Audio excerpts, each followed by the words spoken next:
Welcome to the Canadian Expat, where we continue on our journey speaking with Canadians that are living abroad so that we might gain a bit of inspiration, obtain some advice, and perhaps hear a few cautionary tales.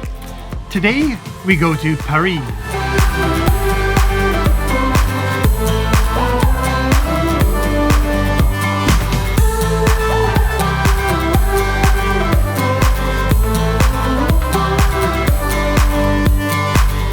What comes to mind when someone mentions Paris? The Eiffel Tower, the Louvre, the Arc de Triomphe, Champs-Élysées, perhaps the tragic burning of the Notre Dame Cathedral, or the Je suis Charlie movement after the horrific terrorist attacks in 2015. Maybe it's romantic images of strolls along the Seine River, or quaint cafes, or grandiose artists in one of the most seemingly diverse cities in Europe. Regardless of how you imagine Paris to be, however, it is obvious that there are multiple layers to this city that few tourists really get an opportunity to see, let alone understand. But woven between those layers is a thriving Canadian expat community. My guest today is Auravelia Colomer, originally from Cambridge, Ontario. She is part of that community after moving to Paris 2 years ago to pursue her master's degree at Sorbonne University. Auravelia, welcome to the Canadian Expat. Hi, thank you for having me. Now, as you just heard in that introduction, we often have a really romantic image of Paris. Is that justified? What's it like living there? Yeah, absolutely. I think I first came here in 2005, so many years ago. And I remember strolling through along the river and just having those living at the imaginary dream. And then many years later now I'm living here, and it's still special, of course, but living here is quite different. I don't go to the Eiffel Tower every day. I don't stroll along the cafes every day. I just have my regular 9 to 5, kind of like you would back in Canada, but you still see the romantic setting around you, but you integrate a little bit more and try to keep it special, but remembering that there's a daily life here that's a little bit different than what you see in the images.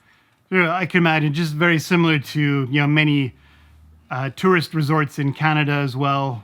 Life on a day-to-day basis is very different from what tourists might see. Mm-hmm, absolutely. I mean, it is quite nice sometimes, and I take the bus or the metro, and I see like there's couples getting married and taking engagement pictures, and so it's nice to remember, wow, it's a special place, and sometimes you forget it when you're rushing to squeeze into the metro or you're rushing to catch your bus. You forget how special a place can be so it's nice to have those reminders to see people live it out. Sure, I bet. Wow. So tell me a little bit about you in Paris now. You're studying for your master's degree, correct? Yeah, actually, my journey to France actually started a bit earlier. I lived in Lyon for 2 years. Mm-hmm. And then I back and forth between Canada and France, actually, since 2014. But now I'm living in Paris now. And I had initially come over with a working holiday visa. So I had experience working in Lyon and Paris. And so now I'm doing my master's, and I'm doing it at the Sorbonne University. And it's quite fun. It's different than the education system back in Canada. It's challenging. It's very hard to be doing your studies in a different language, but it's also very enriching. You get a different experience of the education system. The classes are also quite different. And my classmates are different because most of us are a bit older. We've already had work experience in between. So we come from different backgrounds, different educational experiences, and it's a lot more enriching. It's called formation continue, which is, I think maybe in Canada, the equivalent would be ongoing education. So it's a bit of a different experience than coming over if you were a younger student. So there's a lot of variety in what you can study here and who you can study with and the schools that you can study at. Amazing. So is that your master's degree then? Is that what you're studying?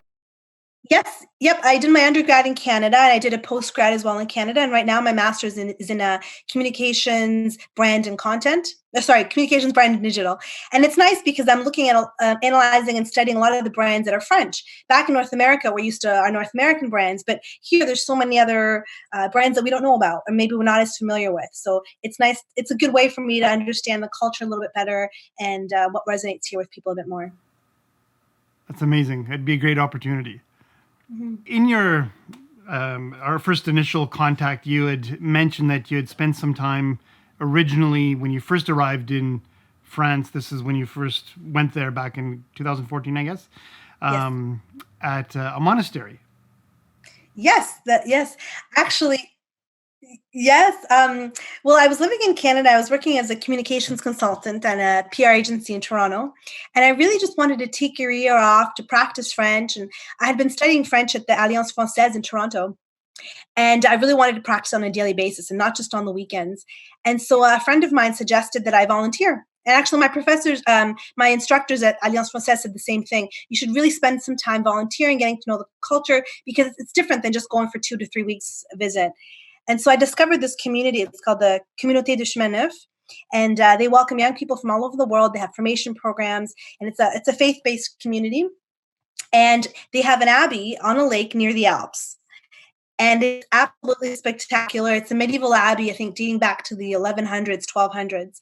And as soon as I saw the images, it was stunning. And, we don't have this back in Canada. So I said, why not do this program? And immediately I was there. And I think it was a Trappist monastery, a Benedictine monastery.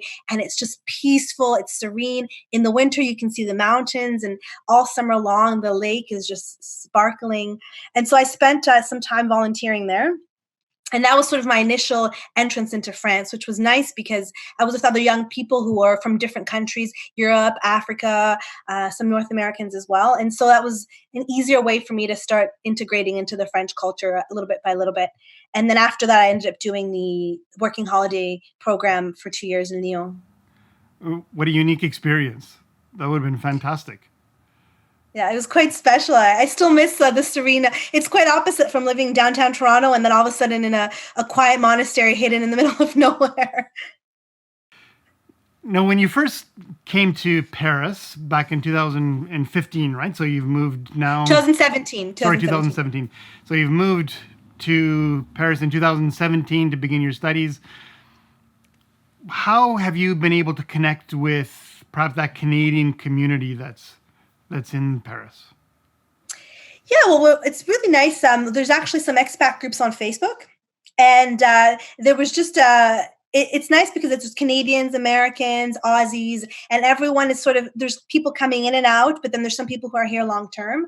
And so people sometimes, ask a question, questions about visa, questions about working, questions about studying. So I try to connect with them and be as helpful as I can because sometimes you're on your own here, you don't know how to navigate through the administration.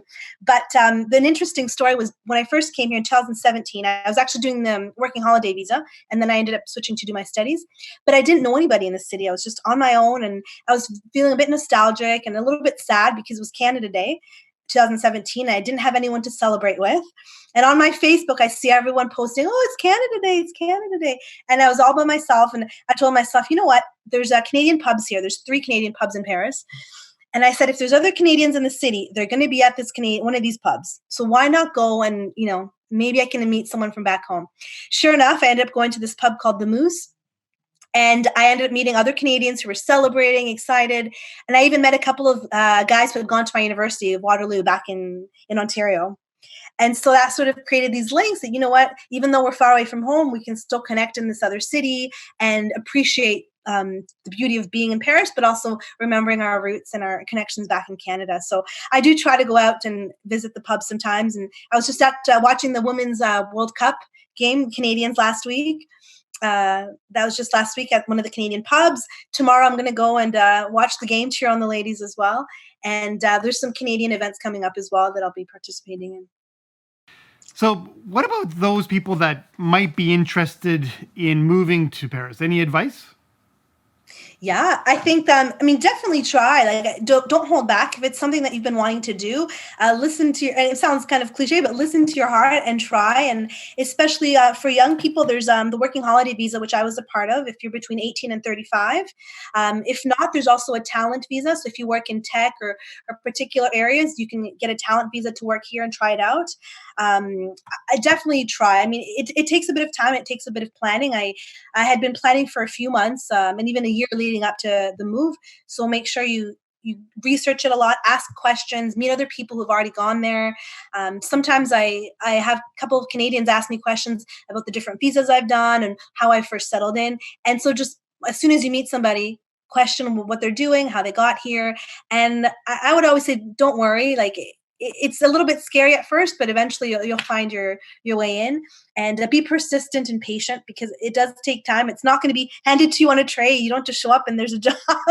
It's challenge. It's a lot more harder in Canada. I find in Canada it's easier to get a job, make friends, but once you're in a different country, it takes time. So if it's something that's inkling, then do some research, be patient, and keep at it. Fantastic. For you, the future holds what? Are you planning to come back to Canada eventually, or are you finding France as your home now?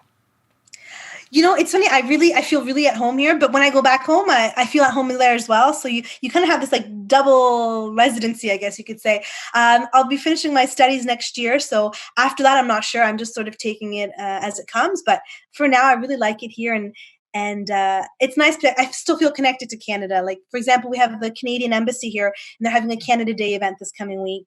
Then there's the France-Canada Chamber of Commerce. They have events as well. And so I still have the Canadian connection here. And we'll see. Maybe I might always be between both countries.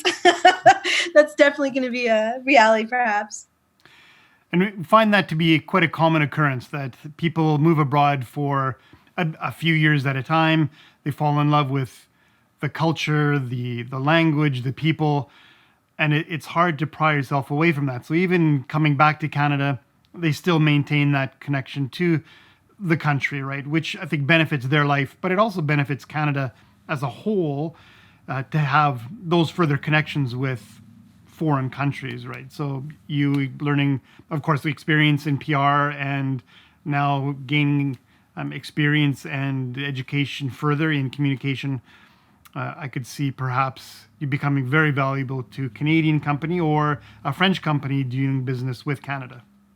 Well, I'm really thankful for having done this because when I've been back in Canada, I can apply for jobs that are bilingual jobs. I don't think before I really felt confident enough to say that I was be able to work in a bilingual environment. And now I can very easily apply for jobs, whether French and English, or whether it's in Montreal, Ottawa, or even in Toronto or across Canada. I feel way more confident in my language skills. And I meet often in Toronto when I'm there, I meet a lot of other French people. There's a lot of young French people coming to settle into Canada too. So it's nice to be able to connect with them and have the experience of both cultures. And it's something I didn't mention. Also, there is a bit of a culture shock. Maybe you've experienced it with the other expats coming back. It is quite hard because when you've been away for a few years, everyone else around you has moved on too. They've moved on to other cities, families, and so sometimes. Like when I was in Toronto, I was back in Canada for a few months before coming back here. And I thought, oh gosh, I need to restart. I'm an expat in Canada. So that's a reality sometimes you have to keep it mindful of. And it's a bit of a reverse culture shock, but you get settled back in as well. Of course. I think that can take a little time for sure, but eventually it happens. People get comfortable with being back in Canada eventually. Mm-hmm. Anything else that you'd like to add that you've experienced in Paris that you'd like to share?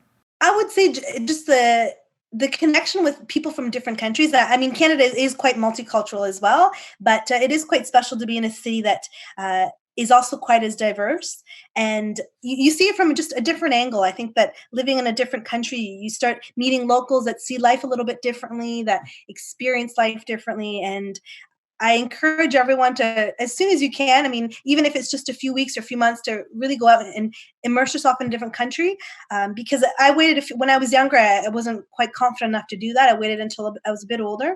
But I think there's no age limit for that, really. Like, and not being afraid of meeting people from different generations as well. Not just sticking to, if you're a student, always with students. If you're a young professional, like really mix and mingle with people of different generations. I've been able to meet with people who are my age, who are much older, much younger, and they give you different perspectives, I think, that you don't just see if you stay in your own little bubble of people. So not be afraid of reaching out to others who are a different milieu.